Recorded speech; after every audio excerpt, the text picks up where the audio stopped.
What's going on, everybody? Welcome back, and if you are new, welcome too. As you can tell by the title, today we're going to talk about how I got into watches. How did I become a watch guy? Now, I don't want the title to be misleading because I am not a guy with a bunch of watches. I've just, over the past couple months, became a guy that's really into watches. And I don't know, I thought it'd be a fun video concept, especially to kind of catch myself at the beginning of starting to collect watches, learn about watches.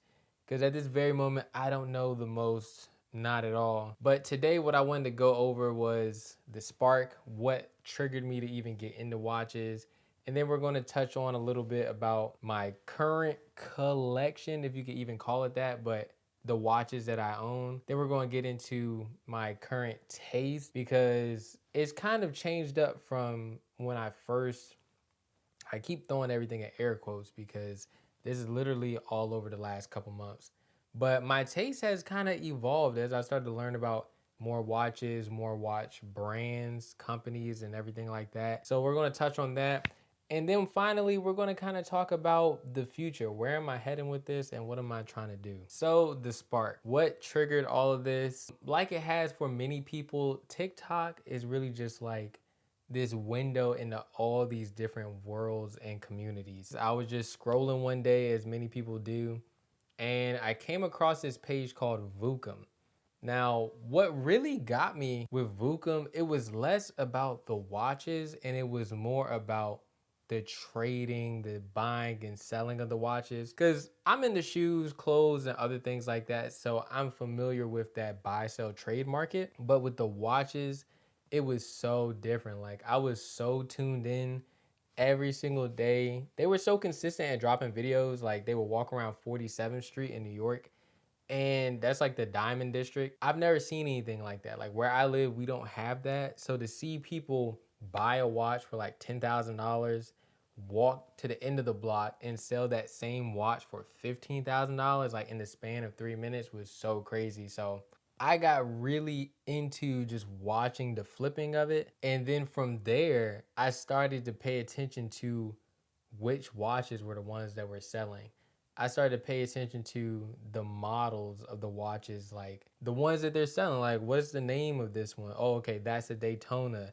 Oh, that's a Datejust. Oh, what's the difference between the Rolex Day Date and the Datejust? Like, obviously, it's kind of in the name, but a lot of this stuff I'm just picking up watching them. And if any of y'all are into Vucom or paid attention to that page, you probably know about John Buckley, who's like a super duper OG in the watch game, 47th Street, especially when it comes to Rolexes, Rolex parts, and everything like that. So my introduction was through Vucom, who works with John Buckley. And John Buckley took me from the interest in the buy sell trade part and moved me into understanding the pieces of a watch. You know, the dial, the case, the bracelet, what makes the difference between all these things. So after that, I was pretty much hooked.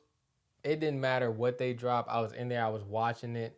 And then you start to learn about all the different characters, the people that they're meeting up with and selling things to. After that, TikTok pretty much did its thing. TikTok has like the craziest algorithm. If you watch one video all the way through, they're like, okay, you must like this. In this case, they were right, but half the time they're wrong. But once I started getting suggested a bunch of watch videos, that's when I ran into Mike. I don't even want to say his last name, but I'm gonna pop up his page right here. But yeah, I don't want to mess it up.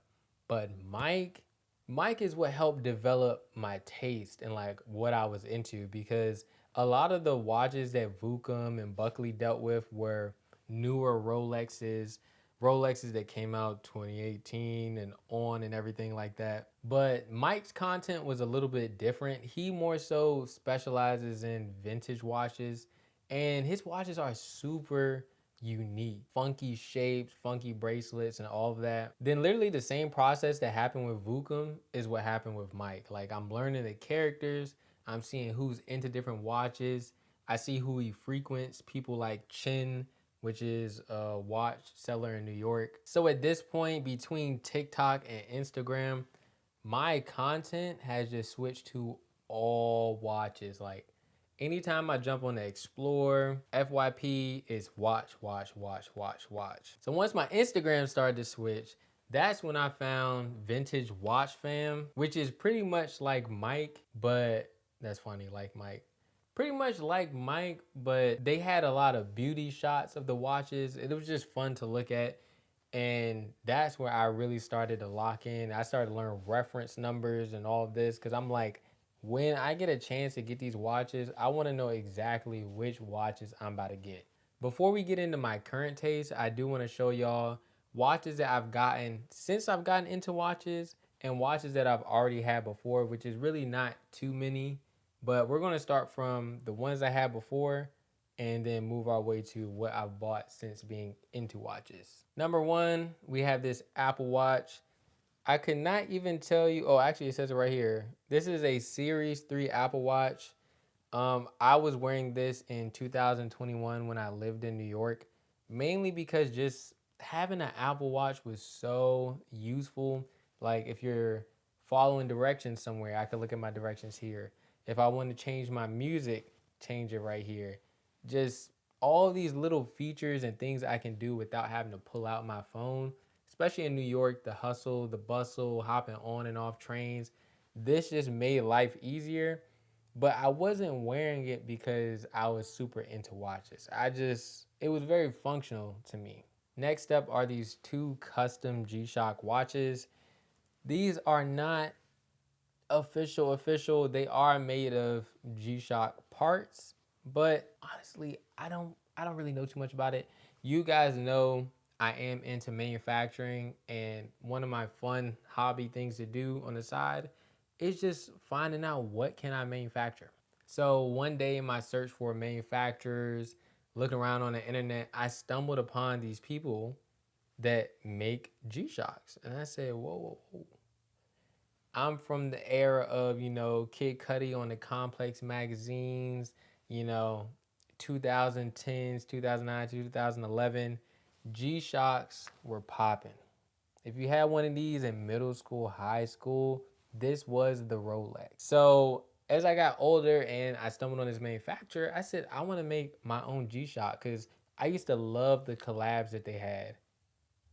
Y'all, why did I just break this watch? And this should probably let you know that this is not official G-Shock stuff.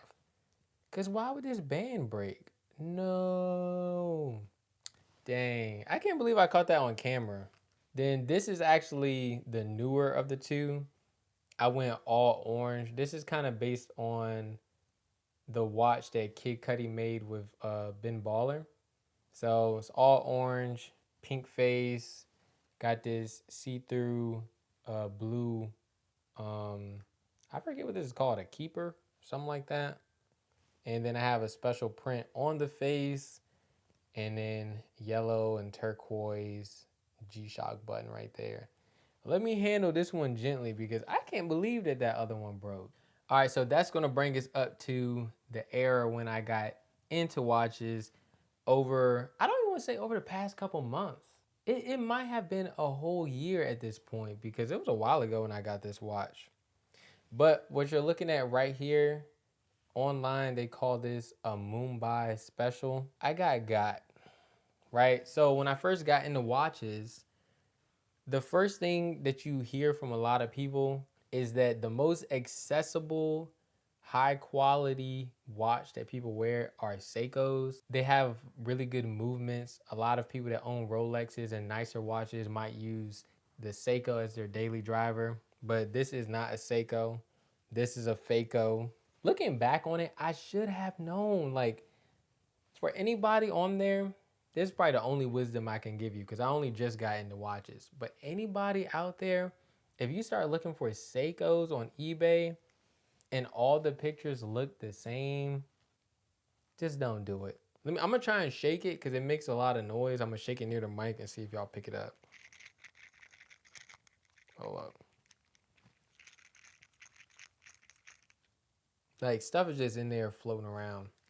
But yeah, that's my Faco. First ever purchase. And then after that, I started to do a lot more research. And for the last of the bunch, we have this bad boy right here. This is a Swatch.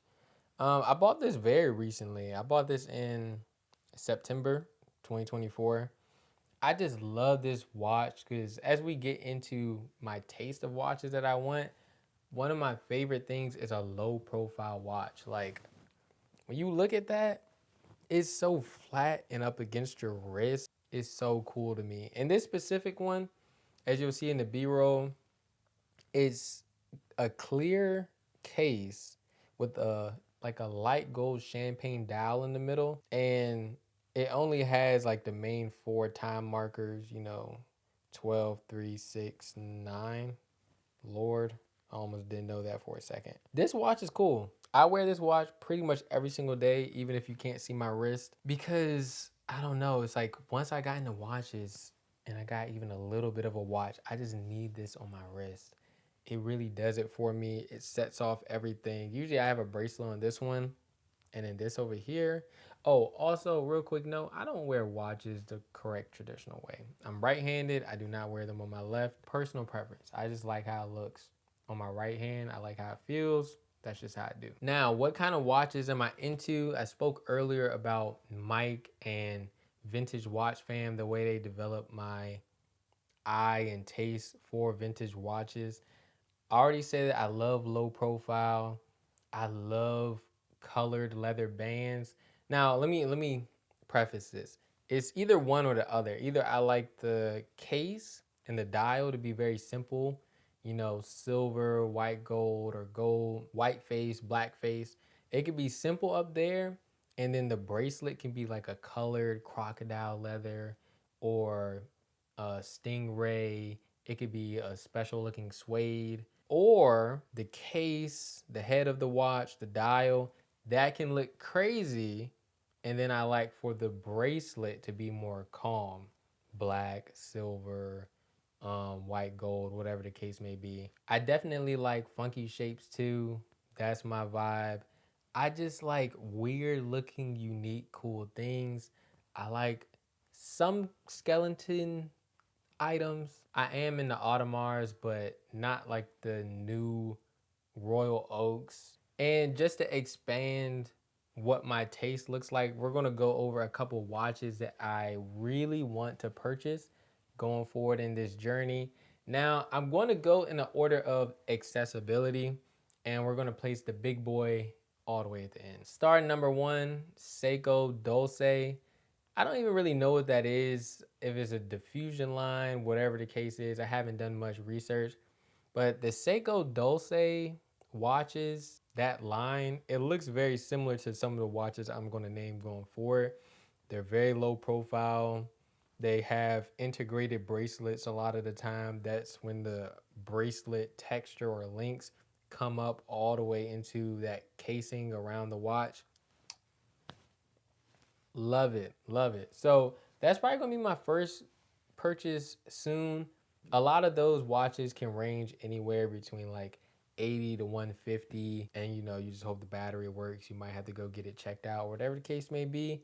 But that's like step one. Like this was step one, but that's like step one, especially after getting the Faco, my first fake Seiko. It's like I want that redemption arc and to get a watch that looks like what I'm into. Next up is going to be an Omega. I love those TV dials. Oh my goodness. It's something about that retro 60s looking. It looks like something that they would have worn in the Fantastic Four. It's like a little computer on your wrist. So that Omega Constellation series, the Mega Quartz, I like a lot of those watches. And it really doesn't matter which one specifically, but I like that square dial and then the one that's more rectangular and it has like the stars in the face of it. That's it. That's it right there. So those watches, they range anywhere between like 700 to 1500. By the time I get one of those, that's a bit more of a serious purchase. Like at that point, you're really investing. And not only that, but I want to take the time to make sure I get one that works, one that's from like a reputable dealer or seller. But yeah, that's like my official step two. Next up, we're going to go $500, $750 over the last mentioned watch, and that is the Cartier Tank, right? Now, my friends might be upset with me because I really did not like the Cartier Tank originally, but I didn't know that it came in like two lengths. It's like one that's longer and more rectangular, and one that's a little bit more square shape. The square shape, that's my vibe.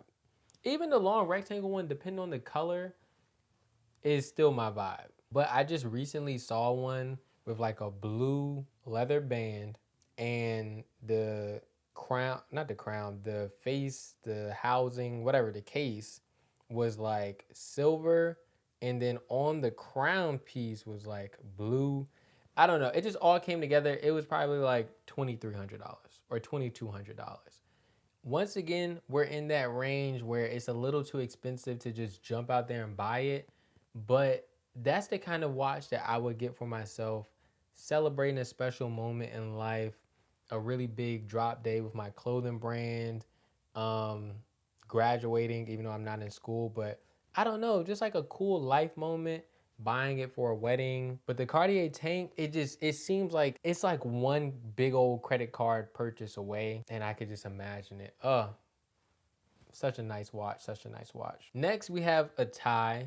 We have Audemars and Patek. For the Audemars, it's going to be either the bamboo. Doesn't really matter which color. I always tend to lean towards silver or white gold though. That's just my vibe. But it would be the bamboo or the cobra. Some of those cobras, like, I just love it. The factory diamonds and the face of it. I love the integrated bracelets. It's very low profile. It pretty much checks off every single box. And some of the dials on those are so crazy. Like, they'll almost look like these stone dials, or like it's watercolor blended together. And then when it comes to the bamboo, that's another like integrated bracelet look. It's just cool, you know? Like, when do you see that? It's easily recognizable. And I just imagine if I had a watch like that, it's an instant conversation starter with watch enthusiasts. So the tie with the Patek and the Audemars, the Patek would be the Ellipse. And that's just such a simple ovally type shape. It's a very calm watch. Honestly, me being a regular person, if I was going to spend the $10,000 to $12,000 that either of those watches cost, I'm probably going to lean towards the Audemars because it's a little bit more flashy, but not too flashy. It's just like, I know if I buy one, I'm not going to be able to buy another one for a little while.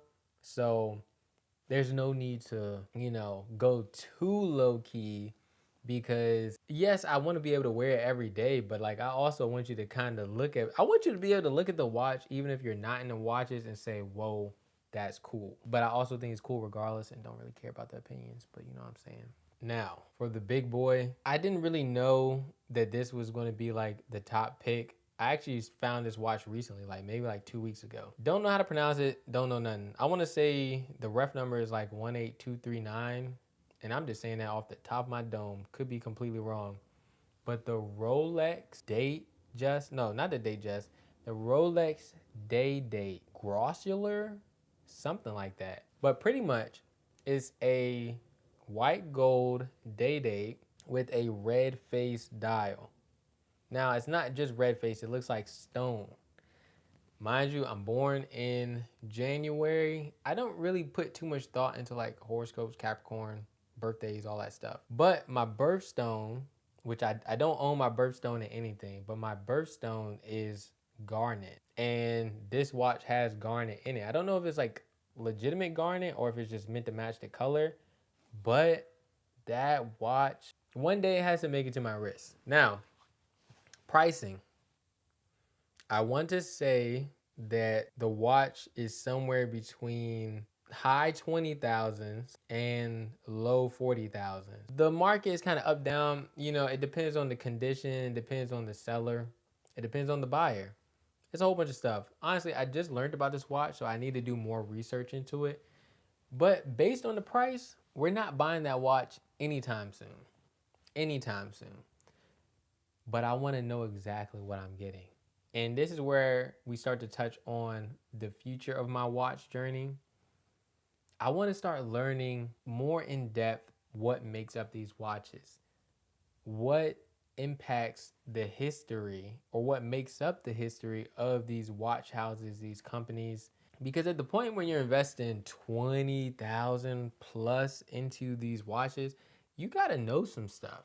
You got to know about how you're going to get it serviced. You know what I'm saying?